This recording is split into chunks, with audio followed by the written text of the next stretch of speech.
What's up, ladies and gentlemen? Welcome back to The Good, the Bad and the Stupid. It's Wednesday, the 22nd of January. Hope you're well, had a great day. You're not still moaning about Blue Monday, are you? Come on, you've had a Tuesday in between. You should be over it by now. Pick yourself up, dust yourself off and fucking get on, back on the wagon and move forward. Either that or have another drink because you've already failed now, so you might as well just fucking enjoy and catch up on what you've missed for the last 3 weeks. Anyhow, I'm going to let you in on a little secret. I know these podcasts seem so seamlessly recorded and they're so perfect is what I meant to say. But what I do is I record these podcasts and videos, but I don't edit them. I just let them run, mistakes and all. I just leave it like that. To me, I think that's the best way of doing it. But when I start the podcast, if I fuck up, I'll stop it and I rewind. I go back to the beginning and do it again. And I fuck up. Sometimes today I've just done it about 15 times and I twisted my words. I've said the day wrong. I've said the date wrong, and I can't start on a fuck up because you start as you mean to go on. So by the time I get started and it sounds so brilliant and I sound so inviting and so excited to talk to you, I'm really pissed off sometimes because I've already done a take about 15 times before I even got started. So there you go, a little look behind the scenes there, what it takes to be a shit podcaster. Don't tell all your friends, they're going to just tell them all how brilliant it is, as I've told you before. Don't tell them, that's for the ones who've been listening and my, what's the word? I'll call you my invisible friends, let's call you that. The ones who've been with me from the beginning and know how shit I am. But you're sticking with me because you feel sorry for me. Where am I going? Oh, Terry Jones has died. Monty Python, Terry Jones. Sad times. Famous line. He's not the Messiah. What's his famous line? He's not the Messiah. He's just a very naughty boy. From The Life of Brian. I grew up when that film came out. I remember it always being in the video shop, Life of Brian. Before I watched it, because I was quite young at the time, I always thought, what is that film? You know what I mean? The Life of Brian. I had a friend called Brian at the time as well, funnily enough. But and when I watched it, I watched it hundreds of times. It's fucking absolutely brilliant, genius. But you know, they've been around for a long time, the old Monty Python stars, and you haven't heard about him for quite a while because he's been unwell for some time. But it's very sad when you hear somebody go who's played a big part in my comedic upbringing. So sad times. Get out and watch Life of Brian if you haven't heard it, haven't seen it yet. And if you're a snowflake, hang your snowflake fucking hat by the door and watch it without any any offence. Just enjoy it for what it is and stop fucking picking up on, oh, you can't do that these days. There should be a Harry Potter, a new Harry. What's his name? Harry, bollocks. What's the guy who used to do all the characters and everything? Harry and Paul. Harry, fucking hell, he should do loads of money and all that sort of stuff. Anyway, he should do a character going, you can't do that these days. I'm going to trademark this. That's what his catchphrase is. You can't do that these days. You can't say that these days. I don't know what I'm going to call that character yet, but remember, you heard it here first. If you ever hear that out and about, come back to me and tell me, because I'm just intellectual property rights. You can't do that these days. Right. Tom Jones, what was I going to say? I listened, I said yesterday or the day before that I was going to listen to the, I'm dragging this out because it was a slow news day today, so I'm fucking making up shit off the top of my head here. But anyway, the snooker. I watched the snooker. You can watch it on YouTube. When they did the fart noises at the Masters, I only saw the final one. They did it before at another match, and that if you watch it, watch the other match, because that one cracked me up, man. Because the commentators who were commentating on the snooker, they're pissing themselves laughing. I mean, literally, they're uncontrollably pissing themselves laughing, and they're obviously trying to say, oh, that's not right. First of all, they started, oh, that's not right. Somebody's going to have to get kicked out for that. And then the noises just kept coming and getting more stupider and more silly. And the commentators were pissing themselves laughing, and I was laughing at the commentators then, and it's like, that's what happens, you know. That's why all the crowd were cracking up laughing, because the laughter spreads. So so that was a good one. And apparently they're going to be doing it at a lot more sporting events. So listen out for fart noises. It might not be your partner. It might just be from somebody's machine that somebody's chucked under the seat.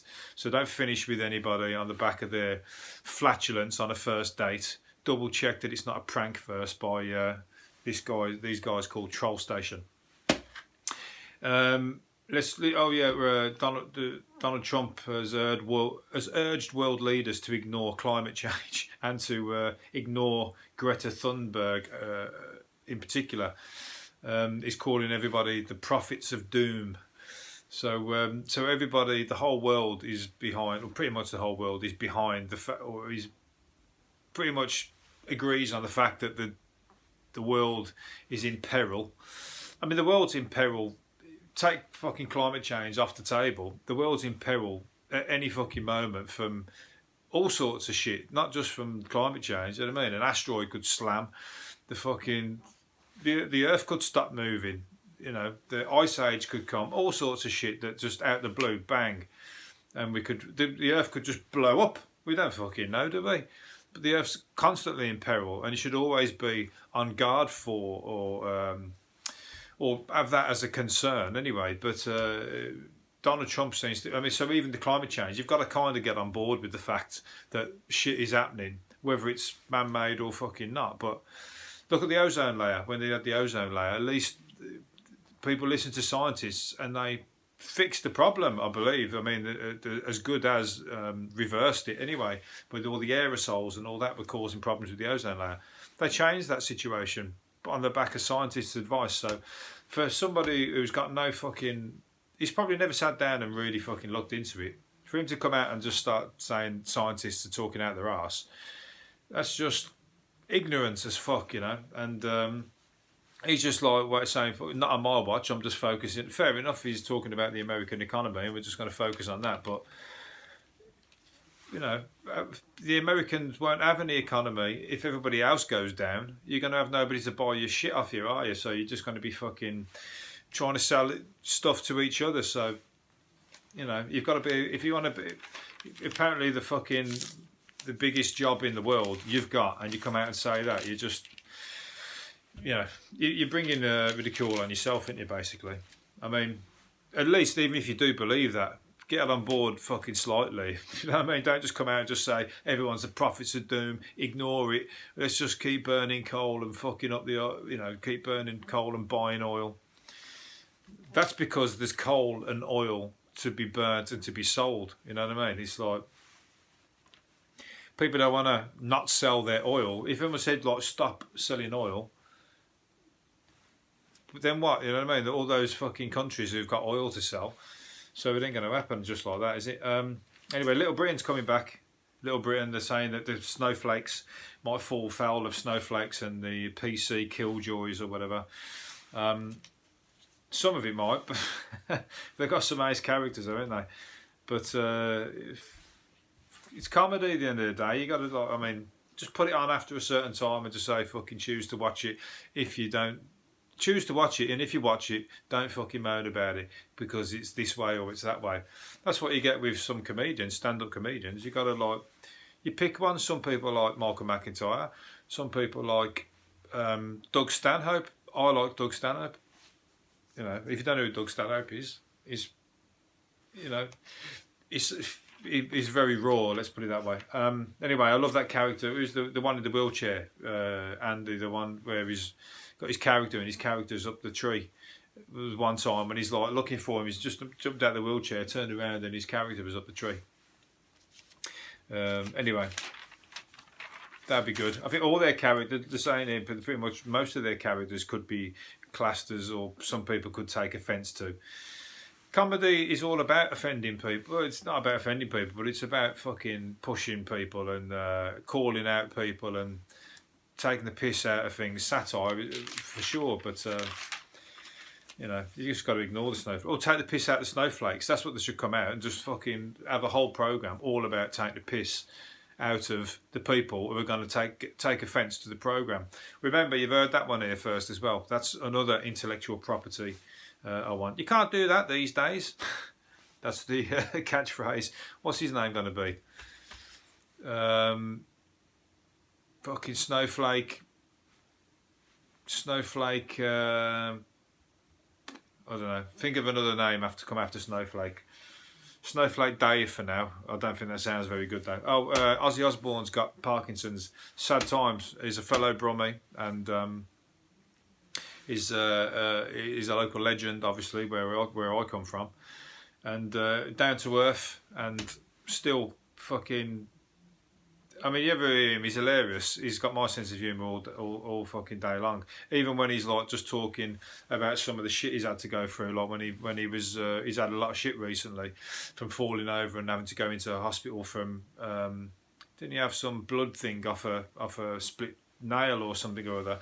He's had to deal with a lot of shit, but when he tells you about it, it's hilarious. You know, he's saying it the way I know that Brummies talk, so it just cracks me up anyway. But he's got Parkinson's now, and I mean he's always he's had a lot of issues over the past few years, hasn't he? But now he's got this another challenge to deal with. So apparently he's fighting it, and it's not a too dangerous form of Parkinson's, but you never know where that stuff goes. I always like Michael J. Fox. That guy is like fucking a hero to many. I mean, he's struggling, battling with it, and isn't he? Like he's just give everything up to become a guy who is fighting Parkinson's, and he's took the challenge, and he's raising money, and he's progressed the fight against Parkinson's. He's like he's caused a lot of medicine benefits towards Parkinson's, is what I'm trying to say. So yeah, I mean, apparently there's more technology, more things known about it and whatever else, and Ozzy Osbourne's off to Switzerland to get checked out and stuff like that, and to fight it basically. So, but he's coming to a tour near you soon, and he hasn't lost his sense of humour, so he's going to keep fighting, as you got to do. So good luck with that. And what we're going to say, Facebook accused a meat lover of hate speech for praising a butcher's faggots. Facebook accused a meat lover of hate speech for praising a butcher's faggots. Come on. The Snowflakes ain't going to like that either, are they? Even on fucking, even though it's a mistaken identity. This is what's happened. This is where the PC thing goes wrong, because now they're taking that as an offensive word, because in America obviously they say something totally different. They probably don't even know what fucking faggots are over here. And I can tell you this, I used to like faggots, but I don't eat meat now. Can somebody make a non-meat version of faggots, please? But yeah, so he said, if you're not buying Thomas's of Morrison's, the butchers on Morrison Cross faggots on a Tuesday, are you even a monkey? I don't know what that means, but apparently he got banned, or he got frozen on Facebook for it, so he's had to come out and explain himself. I haven't had time to read it, so you'd have to check that out if you want to. I don't know where the monkeys comes into it, but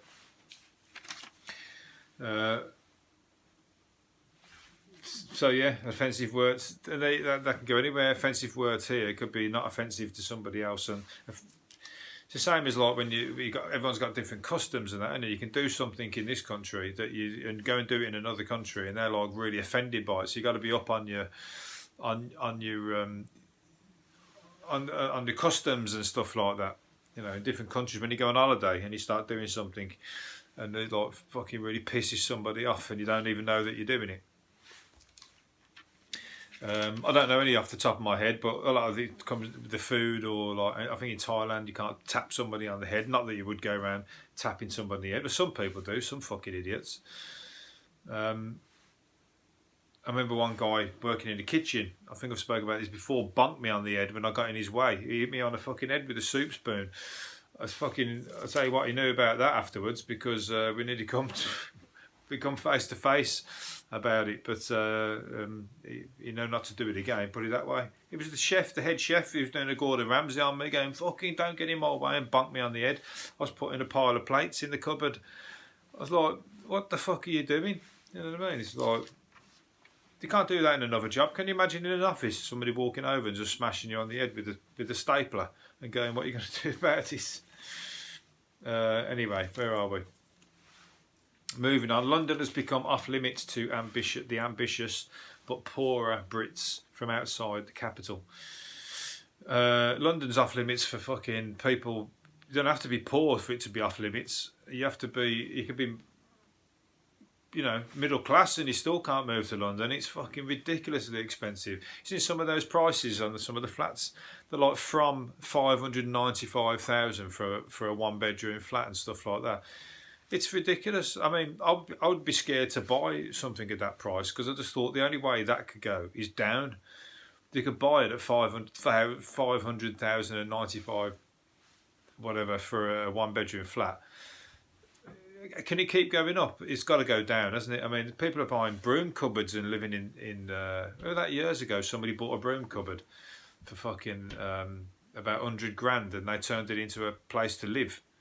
It was a broom cupboard, for fuck's sake. I mean, literally, it was like a bed, and then everything else they had to do was under the bed. And you had to be pretty fucking clever to try and work out to turn that. And a toilet, I don't know where they had the toilet, but it's probably like in a... pulls out from underneath the... I don't know, behind the wardrobe. Which, is there a wardrobe? I've no idea. So, yeah. Check it out. I think it must be online, that one, the broom cupboard flat in London. So I won't be moving to London anytime soon. Let's put it that way. I'm fucking moving as far up Hull. That's where I'll be moving. Somewhere up north where it's extremely cheap rent. A vegetarian student was left feeling sick for days after tasting meat for the first time when she was given the wrong burger at McDonald's. Well, don't fucking moan about it. I mean, at the end of the day, if you're a vegetarian, you shouldn't be eating at McDonald's anyway, isn't it? Because cross contamination, there's always the risk of that. But you got to kind of just fucking, although you're a female, I was going to say man up and just get over it. You know what I mean? You've only touched your lips, for fuck's sake. You didn't eat the whole thing. It's a mistake. People make mistakes, and if you're going to order food at a meat. And not even a meat place, a shit meat place. I mean, McDonald's, regardless, is shit food. So if you're going to order there, you're getting shit food, regardless of it being fucking vegetarian or meat. So get over it, is what I'm going to say to that. I don't know if she hasn't been put in hospital. She just fucking had a fit. She had a horrible feeling and was almost gagging. I felt like being sick. I mean, you've rang up the papers and just made yourself look stupid, really. So, anyway, where are we going? Oh, an earth sandwich was created. Two blokes, two friends, happened to be dead opposite. Where were they? New Zealand. Oh, yeah, I was going to say, yeah. So, New Zealand and his Spanish chef mate. So, it must have been somebody in Spain and somebody in New Zealand. But they put a piece of bread.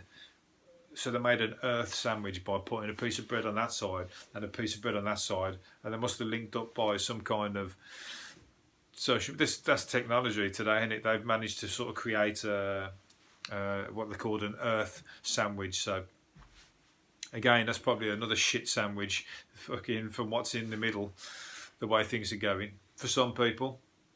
House hunters insist on 2 bathrooms in their new homes because they cannot stand sharing with their partners. I think that's a good thing. That's a fucking passion killer right there, isn't it? If you're in a relationship and you're living together, and all that shit when somebody walks in and starts using the toilet while you're in the bath, fucking that is just wrong on all levels, you know. I know you've been together a long time, and you got to keep the fucking romance flame flickering a little bit. I mean, that's just literally shooting your fucking the passion in the arse with a fucking bazooka. If you're going to do that, literally, I mean, you fucking drop you're showing them your ass right next to the bath. So don't do it. Have some more respect, especially, and if you're a female, even more so, don't do it to the male, because it's not ladylike. Men are expected to do stupid things like that, but ladies have got more decorum, I thought. So don't lower yourself to our level. Right, I'm going to finish up on 2 more things. I think I finished up on one of the ones I wanted to finish up on. Oh no, 2 more things. Here we go. What's it called? Whacking Phoenix. Whacking Phoenix left the Film Awards. Which one was it now? The Film Awards. Anyway, he won the award and then left to go and stand vigil at an abattoir where pigs were being slaughtered. So and he was highlighting. He ditched the after parties and went to a vigil at an abattoir to highlight the slaughter of the pigs and stuff, which is a fucking really clever move, really, because the spotlight was on him, and he went and done that, and it's highlighted it because everyone's like going, "Where's he going?" And the cameras and the reporters and that. So he has highlighted it. So he did what was necessary, and that's really good, because he backs himself, and he's been doing it for all his life. So it's now becoming mainstream to have a conscience and people to get on board with it. But he's never moved, and regardless of ridicule or people not really following what he does, he's gone and done that. So there you go. There's another award he should get for that. And just to support that, there was a thing in the paper yesterday in I think it was Chinese in China, but they threw a fucking, like one of these bungee jumps where they put the bungee, you hire them out, or they come to like a local fairground or whatever. So it's on the back of a truck basically, but it's a bungee jump and you pay to go on it still. And it's like on one of those raised platforms. They threw a pig off. They threw a fucking pig off and bungee jumped the pig. So the pig must have been fucking terrified. Full size fucking porker. They threw it off the thing and bungee jumped it. And then it got slaughtered not long afterwards. So fucking what? That is just like the cruelest fucking thing. You just literally treated it like a piece of shit, you know what I mean? And then slaughtered afterwards. I mean, it's for slaughter anyway, but to do that and just ridicule it and fucking throw it around like that, you've got to be some kind of sick bastard, and it's got to question your fucking morals if you watch and enjoy watching something like that. Anyway, getting on my high horse here. Last one. Most people have no idea which countries fruit and veg come from, and some even think potatoes grow on trees. So if you're watching this and you're thinking, hang on, I thought potatoes grow on trees, then get yourself fucking some knowledge books on where vegetables come from. Otherwise, you're just going to continue to eat at places like McDonald's and eat shit, because there's a lot of good fruit and veg. Some people don't even know. Saying that, I'm going to say myself, there's a great shop down in the town. It's like a world food shop, and you go in there, I don't even know half the vegetables that are in there. There's hundreds of things in there that I don't know. So I'm trying to buy 1 or 2 each time I go to try and learn what it is and cook with it, because I'm surprised that they sell it all, because there's hundreds of things that I imagine most people don't know what they are. It's all yams, and it's things from all around the world, and it's a treasure trove. So I'm learning. And believe it or not, I used to think potatoes grew on trees. I didn't. I'm just going to finish up on that. So anyway, hopefully you've enjoyed it, and I'll see you again tomorrow. See you later. Bye.